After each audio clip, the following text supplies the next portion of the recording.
अस्सलामुअलैकुम एवरीवन, मेरा नाम है मोहम्मद उमर फ़ारूक और आज हमारे साथ हैं नरगिस हनीफ़ ट्रेनिंग वाली। और फ़र्स्ट ऑफ़ ऑल इनका हम इंट्रोडक्शन लेंगे।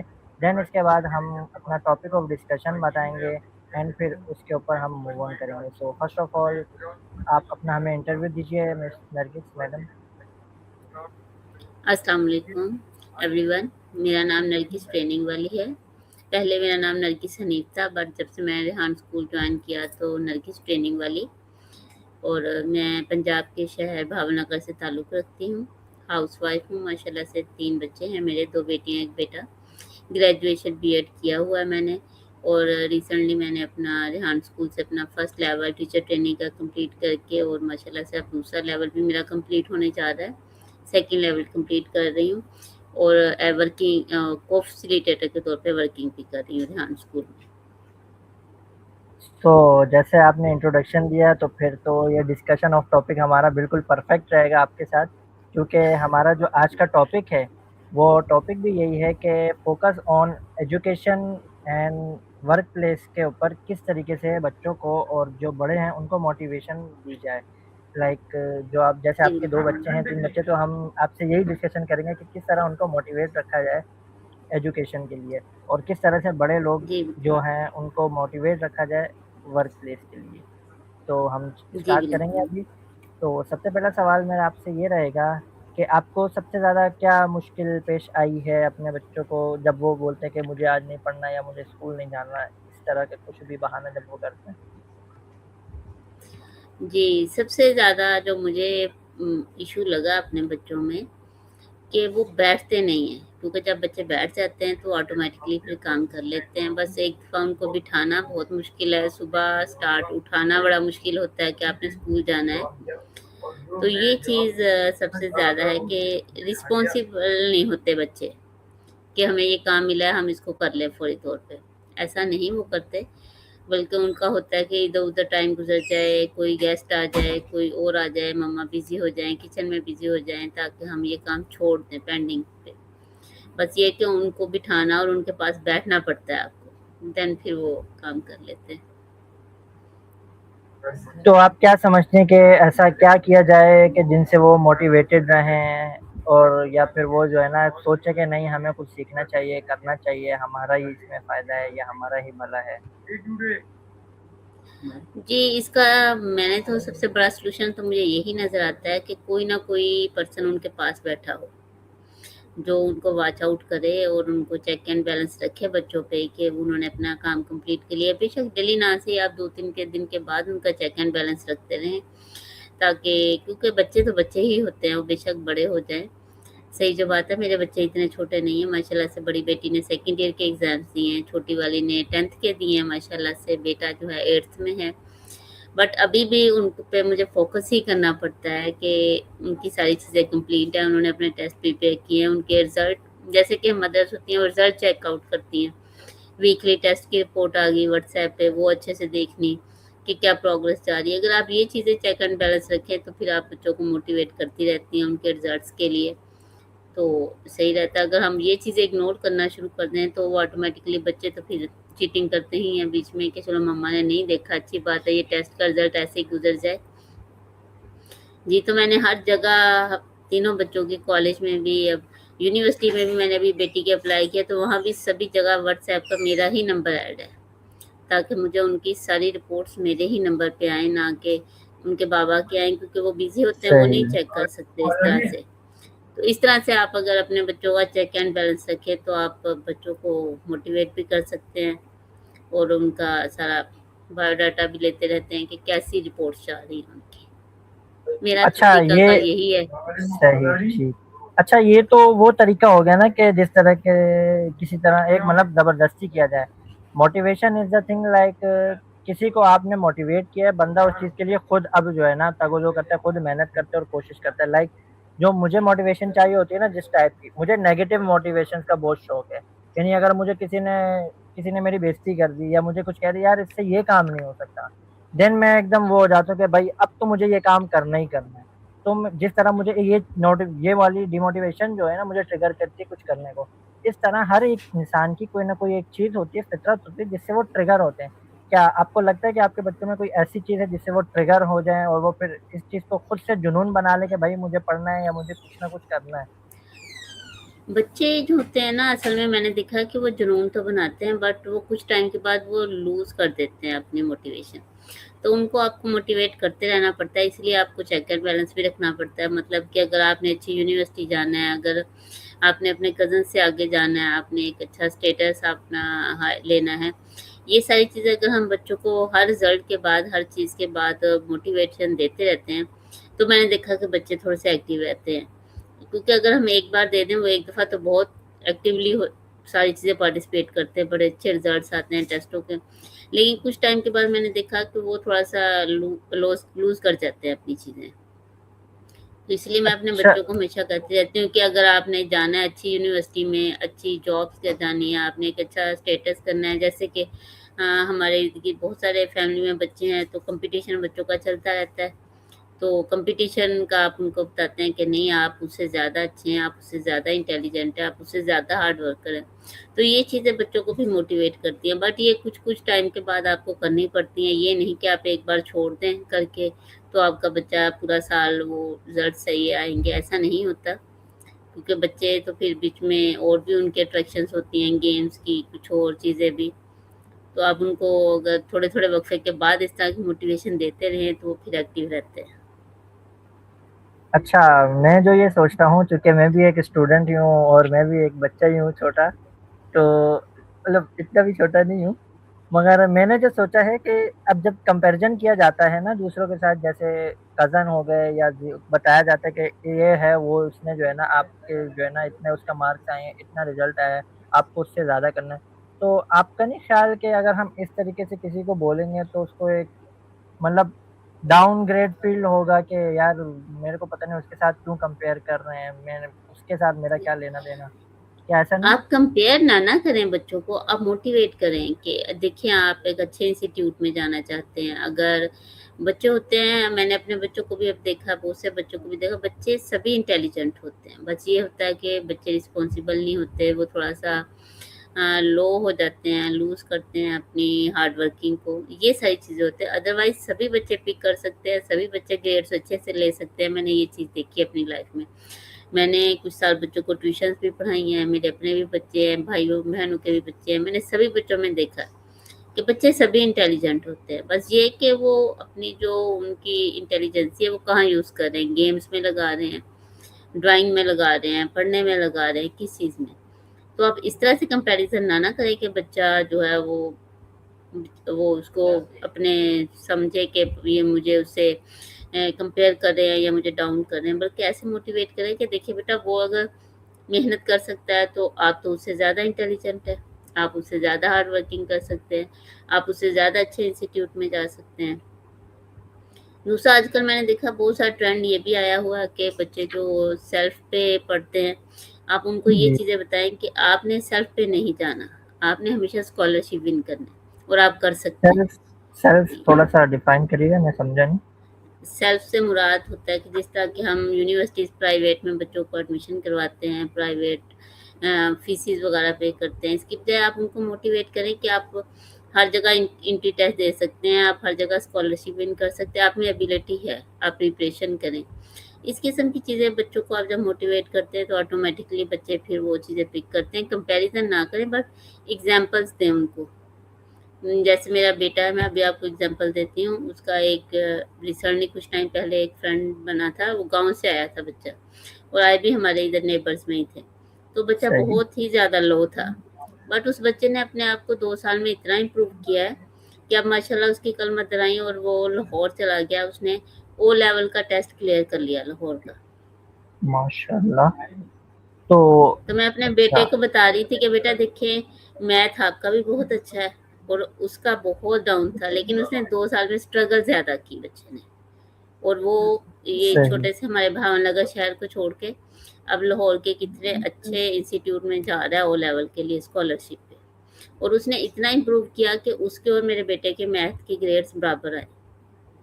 और मेरा बेटे का शुरू से ही मैथ बहुत अच्छा है, और वो शुरू से ही 100% था, बट वो उसने 2 साल में इतनी स्ट्रगल की कि वो इन दोनों जो उसके कंपटीशन में थे क्लास में जो टॉप के बच्चे, उनके बराबर वो आ गया, उसने थर्ड पोज़ीशन ली। सही।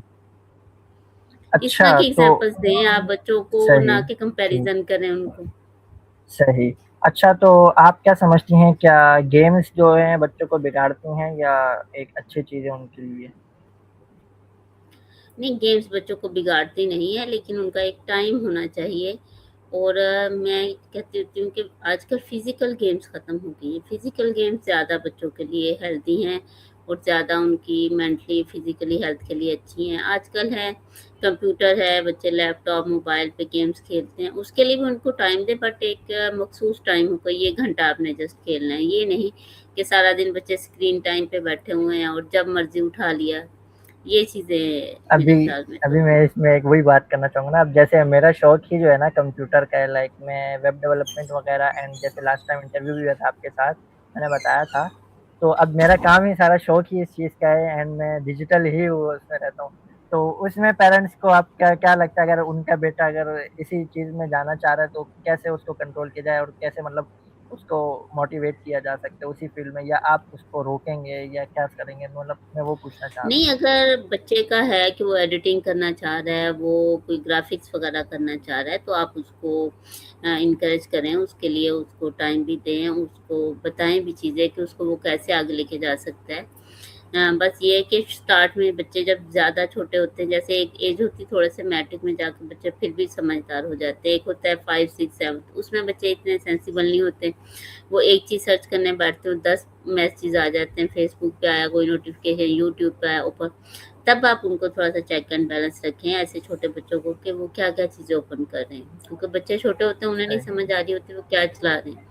लेकिन अगर बच्चे का बिल्कुल, इंटरेस्ट है तो आप उसको बिल्कुल प्रोवाइड करें, बल्कि उसके लिए आप देखें कि क्या चीज़ें उसकी ज़रूरी है, क्या जैसे कि कैनवा प्रो का है, क्या प्रो करवा के दें उसको कि बच्चा सीख रहा है चीज़ें। ये तो एक स्किल हो जाती है ना कि बच्चा सीखता है। एक गेमिंग जो है एक वो अलग चीज़ आ जाती है। ये कैनवा करना, एडिटिंग करना, ग्राफ़िक्स करना या अदर इस तरह की जो स्किल्स हैं ये एक अलग वे में चली जाती हैं। तो अगर बच्चे में कोई ऐसी स्किल है तो वो ज़रूर उसको एनहांस करे, उसको आगे लेके जाए, उसमें वर्क करे। ये तो एक अच्छी एबिलिटी है बच्चे में कि वो ये सही। काम कर सकता है। तो गेमिंग में भी तो एक तरह से करियर बनाया जा सकता है मतलब बहुत सारे बच्चे ऐसे भी होते हैं जिनको शौक ही होता है कि भाई मैं गेम ही खेलूँगा और मुझे इसी में ही अपना करियर बिल्ड करना है। तो उसमें आप क्या कहेंगी? क्या ये गेमिंग में करियर बनाना ठीक है या नहीं? गेमिंग में करियर बनाना तो ठीक है, बट गेमिंग का मैंने ये देखा कि वो एक प्रॉपर प्लेटफ़ॉर्म होना चाहिए बच्चों का। क्योंकि वो मैंने जो चीज़ें ऑब्ज़र्व की हैं गेमिंग के बारे में, मुझे उसमें कुछ इतनी समझ नहीं आई। लेकिन ये कि अगर आपको एक प्रॉपर वे पता है कि इस वे पे जाके बच्चा ये कर सकता है, ये गेमिंग का ये प्लेटफ़ॉर्म है इसका, तो आप वहाँ पे उसको इंट्रोड्यूस करवाएँ। उन लोगों से इंट्रोड्यूस करवाएँ जो उस पे वर्क कर रहे हैं। ना कि वो बेचारा लगा रहे ओके ये चीज़ें वो ये गेम बना रहा है, वो गेम बना रहा है, बट उसे पब्लिक नहीं हो रही, उसे डाउनलोड नहीं हो रही चीज़ें। तो ये सारी चीज़ें फिर अगर उसका ऐसा इंटरेस्ट है तो आप पहले ये सर्च करें कि इस पे का प्रॉपर प्लेटफ़ॉर्म क्या है, कौन लोग इसको प्रॉपर कर रहे हैं, 2-4 लोग कोई ढूँढें जो उसको गाइड करें कि कैसे आपने गेम बनानी है, कैसे उसको पब्लिक करना है, कैसे इसका सारा आगे प्रोसेस करना है। आई थिंक कि मेरा ख़्याल में तो फिर ये ज़्यादा बेस्ट है कि बच्चा खुद ही अकेला, क्योंकि स्टार्ट में बच्चे चीज़ें बना तो लेते हैं, बट अक्सर बच्चों को मैंने देखा प्लेटफ़ॉर्म का नहीं पता होता कि उन्होंने इसको यूज़ कहाँ पे करना है। सही, मैंने बहुत सारे बच्चों को देखा वो कोडिंग बहुत अच्छी करते हैं। मैंने बहुत से बच्चों को देखा वो कैनवा बहुत अच्छा यूज़ करते हैं, बट उन्हें अभी तक उन्होंने कुछ अर्न नहीं किया उनसे। क्योंकि उन्हें यही नहीं पता हुँ, होता कि ये इसका बेसिक प्लेटफ़ॉर्म है, कहाँ पे जाएँ उन्होंने इसको यूटिलाइज़ करना है। तो ये बिल्कुल सबसे वैसे पहले ही। आप बच्चे को ये चीज़ पेरेंट्स को करनी चाहिए, खुद से डिस्कवर करनी चाहिए कि इसका असल प्लेटफ़ॉर्म है क्या? अच्छा, तो ये तो हो गया हमारा एजुकेशन से रिलेटेड कि किस तरीके से काम में मोटिवेटेड रहा जाए और किस तरीके से जो है ना, बच्चे को आगे-पीछे काम से हटना नहीं चाहिए, मतलब एजुकेशन से। तो अब हमारा जो नेक्स्ट फ़ेज़ है डिस्कशन का वो है काम से रिलेटेड जो बड़े लोग हैं, जो जॉब तबका है, जो जॉब वगैरह करते हैं, उधर काफ़ी सारे मसले-मसाइल होते हैं, काफ़ी परेशानियाँ होती हैं, देन फिर घर के भी चीज़ें देखनी होती हैं।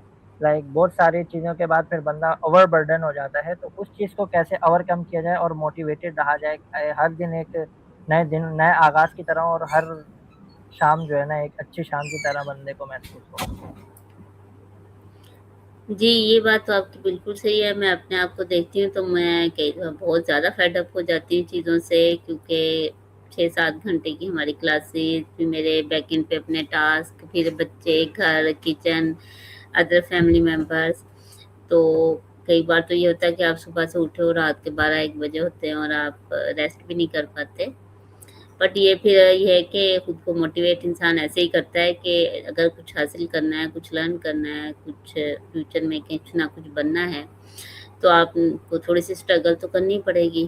क्योंकि अगर आपने लेट शुरू किया है, ये आपका मसला है, या अगर आप बच्चे होते हैं उनके पास टाइम बहुत होता है, बट बड़े जो होते हैं उनकी अपनी जॉब्स होती हैं, फीमेल्स जो होती हैं उनकी अपनी रिस्पॉन्सिबिलिटीज़ होती हैं। लेकिन ये है कि आप कुछ दिन के बाद खुद को ज़रा मोटिवेट रखें, थोड़ा-सा टाइम फिर भी कुछ रेस्ट के लिए, कुछ रिलैक्सेशन के लिए निकालें। और सबसे बढ़ के ये कि खुद को बार-बार ये बात याद दिलाएँ कि नहीं मैं कर सकती हूँ, नहीं मैं कर सकता हूँ। अगर मैंने कुछ गेन करना है, कुछ लर्न करना है, तो थोड़ी-सी स्ट्रगल तो करनी पड़ेगी। कुछ ना कुछ तो फिर सैक्रिफ़ाइस करना ही पड़ता है, और उसमें सबसे ज़्यादा सैक्रिफ़ाइस ये होता है कि आपने अपना जो टाइम होता है, वही सैक्रिफ़ाइस करना होता है। क्योंकि बाकी टाइम काम तो आपके उसी टाइम पे ही होने हैं। अगर आपने कुछ एक्स्ट्रा हासिल करना है, तो जो आपका कंफर्ट ज़ोन का, जो आपका अपना पर्सनल टाइम है, रेस्ट का टाइम है, वही आप सैक्रिफाइस करेंगे। क्योंकि बाकी ना तो जैसे फीमेल्स हैं, ना तो खाना स्किप कर सकती हैं, ना वो बाकी अपनी रिस्पॉन्सिबिलिटीज़ कर सही। सकती हैं, जैसे ना मैं अपनी क्लासेस कर सकती हूँ। तो ये है कि बट अगर आप सोचें कि कुछ टाइम है, अगर मैं अच्छे से सीख लूँ तो फिर इंशाल्लाह आसानियाँ हो जाती हैं। कुछ टाइम तो आपको स्ट्रगल करनी हुँ, पड़ती है। तो यही सबसे बिल्कुल बड़ी ऐसे ही है। मोटिवेशन है कि आप खुद को ये बार-बार याद दिलाएँ कि नहीं मैं कर सकती हूँ, नहीं मैं कर सकता हूँ, और कुछ ना कुछ सैक्रिफाइस करेंगे तो कुछ गेन करेंगे। बिल्कुल ऐसे ही। अच्छा तो अब आप मुझे ये बताएँ आपने खुद को किस तरीके से मोटिवेट किया भाई? क्योंकि रेहान स्कूल में काम करना और काफ़ी चीज़ें एक साथ सीखना और कंसिस्टेंटली सीखना बहुत हार्ड है क्योंकि मैं खुद भी कर रहा हूँ, तो मुझे भी ये चीज़ें काफ़ी ज़्यादा मुश्किल लगती हैं। तो आप इन चीज़ों को कैसे ओवरकम कर रही हैं और कैसे आप मोटिवेटेड हैं? जी, है तो वाक़ई ही बहुत हार्ड। पिछले कुछ डेज़ तो मैं बहुत ज़्यादा हो गई थी, एक फेड अप सी एक बार। क्योंकि बीच में आप वो बेटी के मेरे टेस्ट भी थे, मेरा ट्रैवल भी हाँ, बहुत ज़्यादा था लाहौर के चक्कर, तो 7 क्लासेस, और क्लासेस भी आपको पता है 4-5 आवर्स क्लासेस हो जाती हैं। उसके बाद आपके बैक-एंड पे टास्क भी होते हैं, वो भी अच्छा खासा टाइम लेते हैं आपका। तो बट ये कि मैं जब भी ज़्यादा फेड अप होती हूँ, तो मैं तो खुद को बार-बार यही बात दिलाती हूँ कि नहीं, कुछ टाइम है स्ट्रगल का। कोई 1 साल, 2 साल तो आपको स्ट्रगल करनी ही पड़ेगी, फिर ही आप कुछ गेन कर सकते हैं। और अगर मैंने ये अपना नाम चूज़ किया है नरगिस ट्रेनिंग वाली, तो मैंने इसको इंशाल्लाह फ्यूचर में जारी ही रखना है और बच्चों को ट्रेन करना है।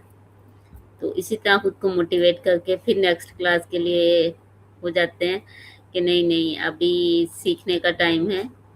तो 6 मंथ गुज़र गए हैं, इंशाल्लाह आगे भी टाइम गुज़र जाएगा, तो फिर कुछ टाइम के बाद आसानियाँ हो जाएँगी। लेकिन ये है ख़ासा टफ़ काम, ऐसे ही मैं कहूँ कि घर, बच्चों, किचन, सारी चीज़ों के साथ। क्योंकि सुबह 7:45 पे हमारी क्लास शुरू होती है, उसके बाद मैं तकरीबन 11:30 पे फ़ारिग होती हूँ। उसके बाद फिर कुछ घर का किचन वगैरह देखना, बाकी काम करने, उसके बाद फिर 3:45 पे क्लास शुरू हो जाती है। उसके बाद बैकिंग पे टास्क भी चेक करने हैं, अपने टास्क भी करने हैं, अदर रिस्पॉन्सिबिलिटीज़ भी होती हैं, और सही। बीच में कोई ना कोई मीटिंग भी आ जाती है, किसी ना किसी की कॉल आ जाती है, किसी पेरेंट्स से मीटिंग हो जाती है बच्चों के। मीन्स कि आपने 7-8 घंटे तो ध्यान स्कूल को देने होते हैं, दिन में 8 बिल्कुल ऐसे घंटे ही तो तकरीबन होते ही हैं। तो बस मैं तो खुद को यही बार-बार मोटिवेट करती रहती हूँ कि नहीं, मैंने ग्रो करना है और मैं कर सकती हूँ, और है। इंशाल्लाह मैं करूँगी। सही, तो आप ये बताएँ आपकी नज़र में कोई टाइप्स ऑफ मोटिवेशन है लाइक जिस तरह के लोग हैं अलग-अलग टाइप के तो हर एक को उनकी अलग अपनी तरह की एक मोटिवेशन चाहिए होती है। ऐसा आपकी नज़र में है या बस एक ही मोटिवेशन है कि जी, बस सब बेहतर हो नो, जाएगा यही? नहीं, नहीं, ऐसे है कि मैंने मेडिटेशन भी थोड़ी-सी सीखी हुई है, ये ध्यान स्कूल से पहले से मैंने सीखी है। सही, जैसे मेडिटेशन हो गया, राइटिंग हो गया कि आपने राइट करना है उसमें, ये चीज़ें हो गई कि जब बहुत ज़्यादा मैं हो जाऊँ, तो या मुझे कोई थोड़ा-सा हेल्थ इश्यूज़ हैं, तो फिर मैं राइट भी कर लेती हूँ चीज़ें कि आप राइट कर लेते हैं, तो उससे आप बहुत जल्दी रिलैक्स हो जाते हैं। और इस तरह से आप डीप ब्रीथिंग कर लेते हैं, आप और मेडिटेशंस हैं वो कर लेते हैं, कुछ एक्सरसाइज़ेज़ हैं। तो इस तरह से बहुत सारी तकनीक है, अगर आप यूट्यूब पे सर्च करें, इधर-उधर सर्च करें तो आपको मोटिवेशन के लिए, जैसे कि म्यूज़िक होता है जो आपको मोटिवेट करता है हीलिंग हीलिंग के लिए। तो इसमें मैंने काफ़ी सारी चीज़ें कुछ साल पहले सीखी थी। तो जब ज़्यादा मैं थक जाऊँ या ज़्यादा वो एंग्ज़ायटी सी फ़ील होने लगे, तो मैं बहुत सारी इनमें से चीज़ें भी कर लेती हूँ कि ज़्यादा जब ज़्यादा फ़ील करने लगूँ तो फिर खुद को डीप ब्रीथिंग कर ली, कोई मेडिटेशन कर ली, कोई एक्सरसाइज़ कर ली, वॉक कर ली या इस तरह की कोई और चीज़ें जो होती हैं, वो ये आपको बहुत ज़्यादा मोटिवेट रखती हैं ये चीज़ें। सही। तो कोई सवाल मोटिवेशन से रिलेटेड जो आप मुझसे पूछना चाहें, चूँकि मैंने आपको बताया कि मेरी मोटिवेशन टाइप अलग है। जी, आप बताइए आप कैसे खुद को मोटिवेट रखते हैं? मैंने जैसे आपको बताया ना कि मैं मोटिवेशन जो है ना ज़्यादा नेगेटिव वाली पसंद करता हूँ कि मतलब अगर मैं बैठा हुआ ना अपने या तो आस-पास के माहौल को देखता हूँ, अगर वो मुझे लगता है कि बहुत ज़्यादा क्राउडेड हुआ हुआ है, मैं बहुत ज़्यादा मतलब खुद को स्टबर्न फ़ील करता हूँ, देन मैं खुद को जो है ना एक अंदर सेल्फ ईगो बिल्ड करता हूँ कि भाई अब मुझे ये चीज़ करनी है। तो फिर मैं उसके ऊपर डट जाता हूँ, मैं कहता हूँ बस करनी है तो मतलब करनी है। तो like I don't know is this motivation और इट्स माय ईगो बट मैं जो चीज़ सीखने जाता हूँ ना तो फिर मैं फिर उस चीज़ को इस तरीके से अपने ओवरकम करता हूँ और अक्सर औक़ात मेरे साथ ऐसा भी होता है कि मैं सुबह उठता हूँ, मैं बहुत ज़्यादा थका हुआ होता हूँ। फिर मैं जो है ना अपना माइंड को सोचता हूँ, रिवर्ट करता हूँ, फिर मैं चीज़ों को सोचता हूँ कि यार अगर मैंने ऐसा किया तो फिर मेरे साथ ऐसा हो सकता है, फिर वैसा हो सकता है। मैं मतलब नेगेटिव थॉट्स मेरे ज़हन में आते हैं। फिर जब नेगेटिव थॉट्स आते हैं फिर मैं ट्रिगर होता हूँ, फिर मेरे अंदर एक एनर्जी का जो है ना पूरा फ्लो होता है, फिर मैं जो है ना नॉर्मल हो जाता हूँ, भाई अब मुझे करना है। एंड यही मैं इसी चीज़ को लेके कंसिस्टेंटली चलता हूँ। क्या ये मतलब ये मोटिवेशन आपको कैसी लगती है? मतलब ये सही है मोटिवेशन है या नहीं? नहीं, ये मोटिवेशन तो बहुत अच्छी है, बट इसमें कभी-कभी कुछ नेगेटिव पॉइंट्स भी आ जाते हैं। मैं अपने बारे में बताऊँ कि मेरी भी ये हैबिट है कि मैं जो चीज़ करती हूँ, तो मैं कहती हूँ कि नहीं इसको बहुत अच्छे से करना है और मैंने इसको कंप्लीट करना है। जब मेरी फर्स्ट कन्वर्सेशन थी सर जे से, तो मैंने उनसे यही बात की थी क्योंकि मैं काफ़ी कन्फ्यूज़ थी ये रेहान स्कूल के बारे में लेके, तो मैंने उनसे ये बात की थी कि सर अब अगर मैंने ये स्टार्ट किया तो मैं अपनी पूरी स्ट्रगल करूँगी और इसको एंड तक लेके जाऊँगी इंशाल्लाह। और फिर मैं इसमें रुकूँगी नहीं। और ये चीज़ है बट कभी-कभी इन चीज़ों से आप खुद को बहुत थका लेते हैं, मैंने ये चीज़ देखा। लेकिन ये है कि आप काम कर लेते हैं कंप्लीट, ये हकीकत है। क्योंकि मैंने ये चीज़ देखी कि मैंने अपना फर्स्ट लेवल भी 2 मंथ में ही माशाल्लाह कंप्लीट कर लिया था और मेरी क्लास में किसी का कंप्लीट नहीं हुआ था। लेकिन मैंने खुद को कहा कि नहीं मैंने करना है और मैंने उसको कर लिया था, जितनी मर्ज़ी स्ट्रगल है बट मैंने इसको उसके टाइम पे ही कंप्लीट करना है। तो ये एक हैबिट तो अच्छी होती है कि आप कहते हैं कि नहीं मैंने अगर ये डिसीजन लिया है तो इसको करना है, बट कभी-कभी ये हैबिट आपको भी थोड़ा-सा थका देती है। मैंने ये चीज़ देखा। अच्छा। लेकिन ये है कि आप फिर वो कंप्लीट कर जाते हैं अपना टास्क। खुद को आप कहते हैं कि हुँ, नहीं ये मैंने प्रॉमिस किया तो मैंने इसको करना है। चलें। तो ये थी आज की हमारी डिस्कशन। अगर आपका कोई सवाल है फाइनल तो मुझे बता दें तो फिर नहीं देन फिर एंड करते हैं। नहीं, थैंक यू। ओके, तो व्यूअर्स ये था हमारा आज का टॉपिक ऑफ डिस्कशन। उम्मीद करते हैं आपको पसंद आया होगा एंड कोई भी आपका कोई अलग मोटिवेशन टाइप है तो हमें बताइए।